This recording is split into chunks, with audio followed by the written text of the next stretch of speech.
Magandang buhay! Another quarantine inspiration na naman po ang hatid ng video na ito.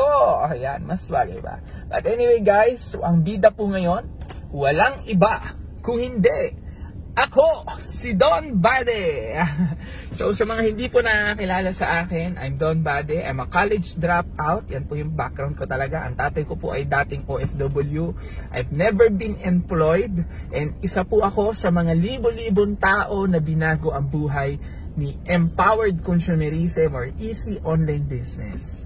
And guys, kaya ako gumawa ng video na to kasi isa ito sa mga memorable na araw sa akin kasi nung isang araw nilabas ko na po ang mainit-init pa na 4 million na cheque. Yan, pinost ko po yan nung nakaraan dito sa ating fan page and sa aking official Facebook account. And ito po, cash na siya ngayon. Yan, ipapakita ko po sa inyo. Ayan, so cash na po siya. Ayan. Yeah. Ayan.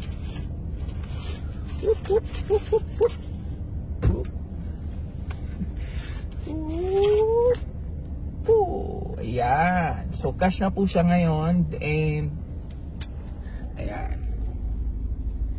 So guys, gusto ko magpasalamat sa inyong lahat. Kasi salamat sa pag-follow sa aking page. Salamat sa pag-support sa akin. And ito hindi ko ito pinapakita para ipagyabang sa inyo ha. Pinapakita ko ito just to inspire each and every one of you na sa panahon ng pandemic, sa panahon ng krisis sa buong mundo, pwedeng pa rin po talaga tayong mangarap.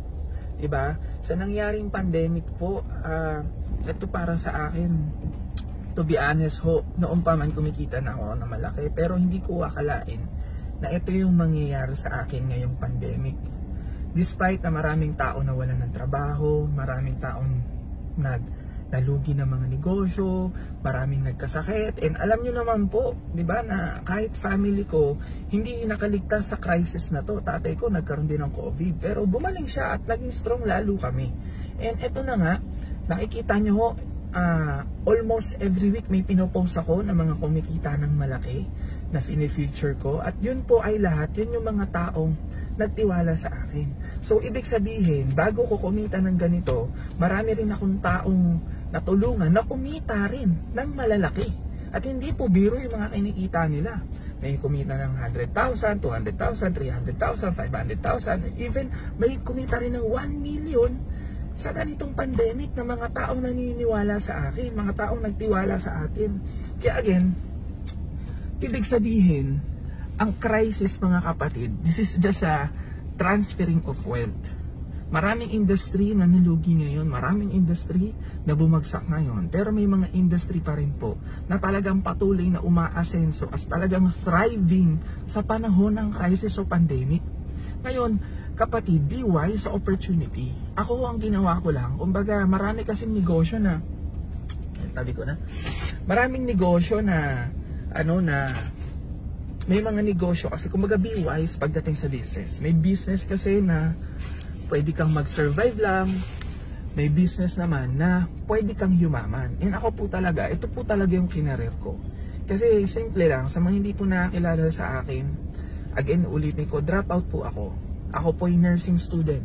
Kaya ako nag-nurse kasi sabi, pag nag-nurse ka raw at pag nag-abroad ka, pwede kang kumita ng malaki sa abroad. Nung nakita ko po yung opportunity na to, na pwede yung kumita, yung kikitain ko sa abroad, pwede ko palang kitain dito. So sabi ko sa sarili ko, bakit ako mag-abroad? And sobrang thankful ako sa nag-invite sa akin, walang iba kung hindi yung tatay ko. Si Papa. Hi Papa. So si Papa, siya yung nag-invite sa akin dito sa family ko. Okay, nakita ko sa kanya na gusto niya talagang gawin yung business. Nakita ko sa kanya, kasi tatay ko FW dati. So nakita ko sa kanya na nakita niya rito yung mangyayari sa buhay namin. Kaya ako, naniwala ako sa tatay ko. Tinaral ko yung business. Noong una, wala akong alam sa ganitong negosyo. Pero dahil marami mga mentor, marami nagtuturo. And ito na yung nangyari sa akin.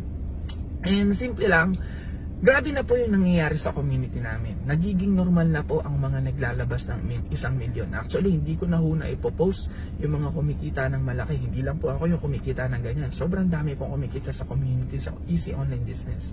Kaya kapatid, kung ikaw nanonood ka ng video na to, hindi aksidente kung bakit nanonood ka. Malamang ikaw yung tipong tao na nagpe-pray, na nanalangin na, Lord, give me opportunity. Lord, gusto mo nang umakaahon sa buhay. Kaya kapatid, ako na nagsasabi sa'yo, huwag kang mawala ng pag-asa. Hindi pa huli ang lahat. Kung nangangarap ka, huwag ka matakot mangarap. Kung nangangamba ka na yung mga pangarap mo, posible pa ba sa ganitong panahon? Ako na po nagsasabi, yes. Mangarap ka, hindi ka nag-iisa. Nandito kami. Willing kaming tulungan ka. Kaya, yun lang. Maraming salamat po sa inyong lahat. Hindi ko magagawa ito kung hindi sa mga taong sumusuporta sa akin, sa buong Aubi family, sa Jalen Project family, at sa EC community. Kaya kapatid ko, ikaw yung tipong tao na mapangarap na kagaya ko. Ikaw yung tipong tao na gustong-gustong umasenso. Kung ikaw yung tipong tao na OFW ka, gusto mo na makapag-for good, gusto mo na rin gumanda buhay mo, I do suggest, why not try this kind of opportunity? Malay mo, yung nangyari sa akin, mangyari din sa'yo. So yun lang guys, and sa mga nagtatanong, saan ko gagastosin to? To be honest po, hindi ko pa po alam. Kasi dagdag lang po to talaga sa savings ko. Nung kinita ko to, mas ununa kong, kumbaga, mas naisip kong unang tulungan yung mga taong gustong tulungan. Kumbaga, kaya ako gusto talaga yumaman. Kaya nga ako nag-networking or kaya ako nag-easy kasi nakita ko na marami akong pwedeng taong tulungan. So, nung nilabas ko to, nung bago ko pa lang to ilabas in cash, hindi ko talaga inisip yung gusto kong unang bilhin. Ang inisip ko yung mga taong gusto kong tulungan.